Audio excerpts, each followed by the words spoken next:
Hey everyone, नमस्कार। आज हम बात करेंगे 12% क्लब के बारे में कि क्या ये प्लेटफॉर्म डिफॉल्ट कर सकता है, क्या आपका यहाँ पर पैसा डूब सकता है। क्योंकि बहुत सारे हमें यहाँ पर कंप्लेंट्स देखने को मिल रही है, not the users but the reviewers. जो यहाँ इस प्लेटफॉर्म को यूज कर रहे हैं उनके तरफ से कुछ खास कंप्लेंट्स या फिर प्रॉब्लम्स हमें अब तक नहीं देखने को मिली है, लेकिन हाँ, जो इसे कवर कर रहे हैं, जो इसे आपको समझा रहे हैं, उनके तरफ से हमें बहुत सारे कंप्लेंट्स। सो हम इस वीडियो में 12% क्लब के ज्यादातर पॉइंट्स को समझने की कोशिश करेंगे कि क्या ये कुछ छुपा रहे हैं हमसे या फिर सब कुछ 1 to 1 क्लियर है। क्या यहाँ पर डिफॉल्ट रेट ज्यादा है या फिर ज्यादातर बैंकिंग सेक्शन में या फिर पूरी की पूरी इंडस्ट्री में ही थोड़ी बहुत डिफॉल्ट रेट होती रहती है। क्या आपका यहाँ पर पैसा सेफ है या नहीं, क्या यहाँ का सपोर्ट डेस्क आपसे कांटेक्ट करता है, क्या आप इनसे कांटेक्ट कर पाते हो या नहीं, और आखिर ये प्लेटफॉर्म कंप्लीटली काम कैसे करता है। ये सारी बातें हम इस वीडियो में डिटेल में समझने की कोशिश करेंगे, तो वीडियो को अंत तक जरूर देखिएगा। Hey everyone, welcome back to my channel. This is Rahul from tricky mart. So as we know, 12% club एक प्रोडक्ट है भारत पे का, ठीक है। जैसे कि हमने देखा है मोबीक्विक का एक्स्ट्रा उनका एक प्रोडक्ट है, वैसे भारत पे का भी 12% क्लब एक प्रोडक्ट है, लेकिन 12% का अपना एक अलग से प्लेटफॉर्म है। अब यहाँ पर हुआ क्या है, बहुत सारे लोग बोल रहे हैं या फिर मैंने भी थोड़ा बहुत कभी कभी आपको बताया था कि 12% क्लब खुद एक P2P प्लेटफॉर्म है, जो कि एक मिथ है। बता दो फ्रेंड्स कि 12% क्लब खुद एक P2P प्लेटफॉर्म नहीं है, ये एक प्रकार से एक ब्रोकर का काम करता है। रिसेंटली मैंने मोबीक्विक के जो फाउंडर थे उनका इंटरव्यू देखा था संदीप महेश्वरी जी के वीडियोस में, एंड वहां पर ये बता रहे थे कि हमारे पास ऑडियंस बहुत बड़ी है, एंड उस ऑडियंस की वजह से उनके पास कंपनीज आते हैं डील करने के लिए या फिर पार्टनरशिप के लिए कि उनके पास जो है कस्टमर्स आए। जैसा कि आपने देखा होगा उनके प्लेटफॉर्म में जो लोन प्रोवाइडिंग कंपनी से लाइक आदित्य बिरला है, इस प्रकार जो भी कंपनी से वो इनसे आते हैं अब कांटेक्ट करने के लिए। क्यों? क्योंकि इनके पास अच्छी खासी ऑडियंस है। एंड सेम चीज 12% क्लब के साथ भी होता है। अब ऐसा क्यों होता है, लेट मी एक्सप्लेन। 12% क्लब जैसा कि हम जानते हैं भारत पे बहुत बड़ा नाम हो चुका है फिलहाल, एंड भारत पे का ही प्रोडक्ट है 12% क्लब। सो देखा जाए तो यहाँ पर इनके पास ऑडियंस अच्छी खासी है या फिर थी, और अगर नहीं भी थी तो वहाँ पर जो है अभी ऑडियंस बना रहे हैं। अब ये क्या करते हैं, ये ऑडियंस बनाते हैं, एंड ये ऑडियंस जो होती है, हम जैसे इन्वेस्टर जो होते हैं, हम यहाँ पर इन पर बिलीव करते हैं क्योंकि ये बैक बाय है भारत पे की कंपनी है। तो इससे जो हमारा ट्रस्ट बनता है कि कुछ गड़बड़ नहीं होगा। अब ये क्या करते हैं कि यहाँ से आप जो पैसा डिपॉजिट करते हैं 12% क्लब में ना, वो 12% क्लब अपने पास नहीं रखता है। उसकी जो NBFC कंपनी है, जो कि P2P NBFC कंपनी से, नॉन बैंकिंग फाइनेंशियल कॉर्पोरेशन, वो पैसा उनके पास चला जाता है। 12% क्लब की अगर P2P लैंडिंग प्लेटफॉर्म्स की बात करें, कंपनीज की बात करें, तो वो है लिक्विड लोन्स या फिर लेन देन क्लब, इस प्रकार के और भी 1-2 कंपनी है। तो 12% क्लब खुद से पैसा नहीं बांटता है सबको, उनकी जो पार्टनर है लाइक लिक्विड लोन्स या फिर लेन देन क्लब। अब यहाँ पर अगर हम देखें तो friends, liquid loan and Len Den club वो खुद से भी आपको ऑफर करती है। अगर आप उनके प्लेटफॉर्म में जाए ना, तो वहां से जो है आप इन्वेस्टमेंट कर सकते हैं 4 days P2P इन्वेस्टमेंट के लिए। लेकिन अगर आप उनके साथ जाते हो इन्वेस्टमेंट करने के लिए, तो यहाँ पर आपको एक फिक्स टेन्योर के लिए पैसा आपको वहाँ पर जमा करना होता है, फिर रखना होता है।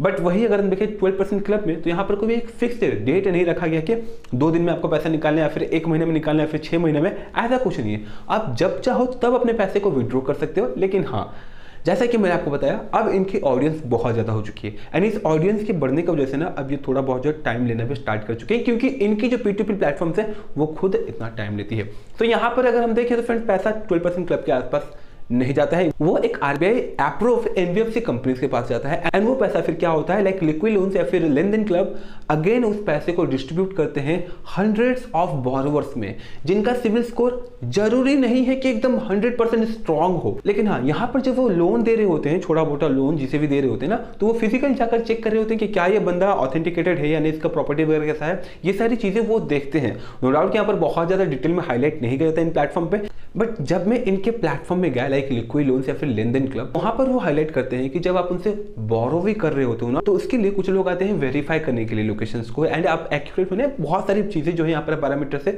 जिसे वो चेक करते हैं, उसके बाद वो लोगों को लोन देते हैं। हाँ, यहाँ पर जैसा कि मैंने आपको बताया, सिविल स्कोर जब जिसका कम होता है तो यहाँ पर उनसे वो इंटरेस्ट हाई चार्ज करते हैं, एंड जिनका सिविल स्कोर हाई होता है उनसे ये इंटरेस्ट कम चार्ज करते हैं। लेकिन ये जो मैं आपको बातें बता रहा हूँ, ये सारी वो P2P प्लेटफॉर्म के पास अगर आप डायरेक्टली इन्वेस्ट करते हो तो आपको ये सारी चीजें देखनी होती हैं, राइट। आज जहां पर आपको ऑलमोस्ट आपको ये मालूम पड़ जाता है कि हाँ, आप किसको पैसा दिए हैं, किसको नहीं दिए हैं, एंड ऑलमोस्ट जो बोरोवर होता है और आपके आसपास में आपके साथ एक डायरेक्ट कनेक्शन रहता है। लेकिन वही 12% क्लब आपको इन सारे हैसल्स से ना दूर रखता है। आपको यहाँ पर क्या बोलता है, इन्वेस्ट योर मनी, एंड हम आपको यहाँ पर एनुअली 12% का रिटर्न देंगे। तो यहाँ अगर हम देखें तो एक प्रकार से ये प्लेटफॉर्म एज ए ब्रोकर काम कर रहा है और साथ ही साथ आपको बहुत सारे हैसल फ्री हेल्प कर रहा है। इसके अलावा ये आपको 12% का फ्लैट रिटर्न दे रही है, जहां हम अगर डायरेक्टली लिक्विड लोन्स या फिर लेन देन क्लब के पास जाते हैं तो वहां पर आपको कभी 9%, कभी 15%, कभी 16%, इवन 23% तक का रिटर्न मिल सकता था, लेकिन विथ ए अच्छा खासा रिस्क। अब अगर हम बात करें क्या यहाँ पर डिफॉल्ट होता है, तो फ्रेंड्स नॉर्मली अगर अच्छे बैंक्स की भी एनपीए रेशियो देखें ना तो अराउंड 3 से 4% के आसपास होता है। एंड वहीं अगर हम बात करें P2P लैंडिंग प्लेटफॉर्म्स का तो यहाँ पर इनका जो रेशियो है, जो परसेंटेज है डिफॉल्ट का, ये 2% से लेकर के 7% के आसपास आता है। तो देखा जाए तो ये भी कोई बहुत बड़ा नंबर नहीं है। लेकिन इसके अगर मैं 10,000 रुपये लगाता हूँ एंड उस 10,000 रुपये को ये प्लेटफॉर्म 100 बोरोवर्स को डिवाइड कर देता है, तो उसमें से अगर 1-2 लोग अगर डिफॉल्ट भी कर गए ना तो बहुत ज़्यादा मेरा इंटरेस्ट अफेक्ट नहीं होगा। इवन ये ट्राई करते हैं कि उसे भी कवर करने का।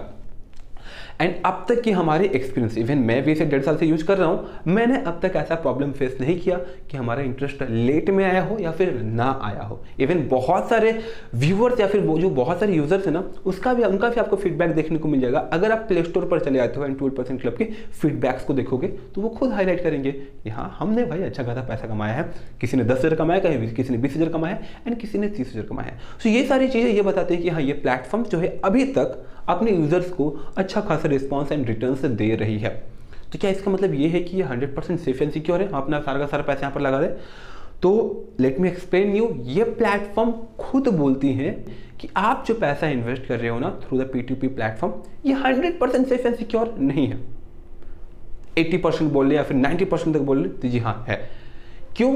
क्योंकि यहाँ पर ये जिसे लोन दे रहे हैं, लेट गेस कि अगर वो बंदा डिफॉल्ट करता है एंड 3-4 केसेस के बाद भी अगर वहाँ से वो पैसा रिकवरी नहीं कर पाए तो शायद ये आपको पैसा आगे बढ़ाकर नहीं दे पाएंगे। ये खुद से हाईलाइट करते हैं। तो अब इस केस में क्या करना चाहिए?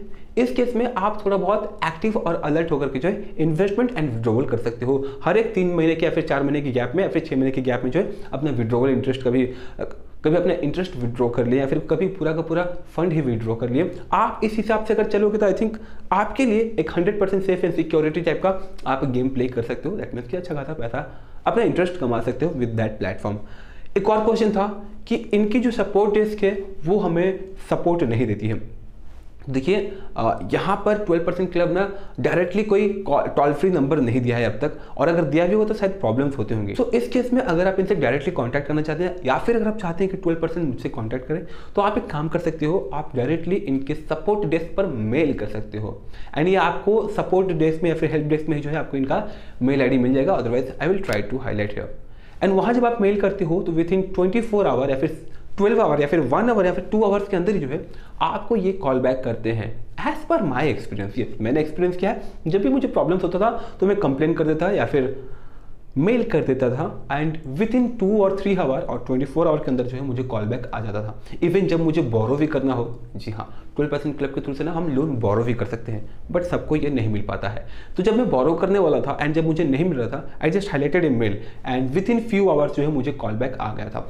तो इसी हिसाब से अगर आपको सपोर्ट डेस्क से सपोर्ट चाहिए तो आप डायरेक्टली उन्हें मेल करके उनसे आप कांटेक्ट कर सकते हैं। ओके, हमने ऐसा भी देखा या फिर सुना है कि ये जो प्लेटफॉर्म से लाइक 12% क्लब, इनकी जो लैंडिंग पार्टनर्स है वो एक इंडिविजुअल को जो है 50-50 हज़ार का डायरेक्टली लोन दे देती है एंड वो अगर डिफॉल्ट कर गया तो आपका पैसा डूब जाएगा। तो मैंने आपको अगेन क्लियर करा देना है कि ये जो प्लेटफॉर्म पैसा आपका डिस्ट्रीब्यूट करती है ना, किसी भी एक इंडिविजुअल को इतना ज़्यादा बल्क में नहीं पैसा देती है। वो खुद ये हाईलाइट करती है कि हम लोग छोटे छोटे चंक्स में बहुत सारे बोरोवर्स को ये पैसा दे देते हैं, जिस वजह से आपका रिस्क डाइवर्सिफाई हो जाता है। लेकिन अगेन मैं आपको याद दिलाना चाहूँगा कि ये प्लेटफॉर्म खुद हाईलाइट करता है कि 100% सेफ या सिक्योर नहीं है आपका पैसा। RBI अप्रूव्ड NBFC कंपनी से, इसका मतलब ये नहीं कि सारी जिम्मेदारी RBI ले रहा है। RBI ऐसा हाईलाइट नहीं कर रहा है। इवन अगर आप जाकर डिटेल में चेक करोगे, पढ़ोगे ना NBFC का मतलब क्या होता है या फिर RBI NBFC के अंदर कौन कौन से गाइडलाइंस दे रहा है, वहाँ पर ये कहीं भी हाईलाइट ये नहीं करते हैं कि अगर आपका पैसा इन्वेस्ट किया हुआ पैसा अगर डूब गया तो RBI भरेगा। ऐसा कुछ वहाँ पर कहीं भी नहीं लिखा हुआ है। तो ये जो हम लोग इन्वेस्ट कर रहे होते हैं ये अपने ओन रिस्क में कर रहे होते हैं। अब आते हैं उनके ऊपर जो रिस्क ले सकते हैं। अगर आप अपना पैसा सेविंग अकाउंट में भी रखते हो फॉर 1 और 2 ईयर, तो अगेन ऐसे ही रखे रखे पैसा आपका 3% के आसपास जंक खा रहा होता है या फिर खत्म हो रहा होता है। इसके अलावा अगर आप स्टॉक मार्केट में भी, इवन म्यूचुअल फंड्स में भी अगर आप इन्वेस्ट करते हो, अच्छे से अच्छे म्यूचुअल फंड्स में भी, यहाँ भी हमें पैसा फ्लक्चुएट होते हुए देखने को मिलता है एंड थोड़ा बहुत रिस्क रहता है। जो रिटर्न आपको लास्ट 1 ईयर या फिर 2 ईयर पहले मिला था, वही सेम रिटर्न इस बार भी मिले, इसकी भी कोई गारंटी नहीं होती है। इसके अलावा अगर आप सिंगल स्टॉक्स में भी इन्वेस्ट करते हो तो अगेन यहाँ भी रिस्क रहता है। रिस्क की अगर बात करें तो भाई हर जगह रिस्क रहता है। इवन हमारी लाइफ की अगर बात करें तो वी डिडंट नो कि कब क्या हो जाए, जिस वजह से हम अपना लाइफ इंश्योरेंस करवा लेते हैं, फिर टर्म प्लान कराते हैं। तो यहाँ पर देखा जाए तो हर एक सेक्शन में, हर एक फील्ड में रिस्क तो बना ही रहता है। अब इन रिस्क के अंदर जो कैलकुलेटिव रिस्क लेकर इन्वेस्ट करता है ना, वो अपना पैसा ग्रो करता रहता है। तो अब आपके ऊपर है कि क्या आप इन प्लेटफॉर्म्स को लेकर के थोड़ा बहुत रिस्क लेना चाहते हो या नहीं। अगर मैं अपने पर्सनल पॉइंट ऑफ व्यू बताऊं, चलता है, मैं थोड़ी बहुत पैसे यहाँ पर इन्वेस्ट करता रहता हूँ, इवन विड्रॉ भी करते रहता हूँ। अब तक मैंने किसी भी पैसे को जो भी मैंने अब तक इन्वेस्ट किया था, 6 महीने से ज़्यादा समय तक के लिए मैं यहाँ पर इसे नहीं रखता हूँ। मूव करता रहता हूँ, डालता हूँ, फिर निकालता हूँ, फिर डालता हूँ, निकालते रहता हूँ, ऐसा कि इन फ्यूचर अगर कभी ऐसा हुआ भी तो मेरा बहुत ज़्यादा पैसा यहाँ पर ना फंसे। ठीक है, ओवरऑल फ्रेंड्स अगर देखा जाए तो बहुत सारे पॉइंट्स को हमने यहाँ पर क्लियर करने की कोशिश की। बहुत सारे इन्वेस्टर्स के मन में अभी भी बैठा हुआ था as a fear, as a डर। तो अगर आपको किसी लिए भी कोई क्वारी हो या फिर अगर आपको लगता है कि मैंने किसी पॉइंट को मिस किया है तो कमेंट बॉक्स में कमेंट करके जरूर बताएं। मिलते हैं फ्रेंड्स अगले वीडियोस में, तब तक के लिए जय हिंद, जय Bharat and thanks for watching this video. जय हिंद।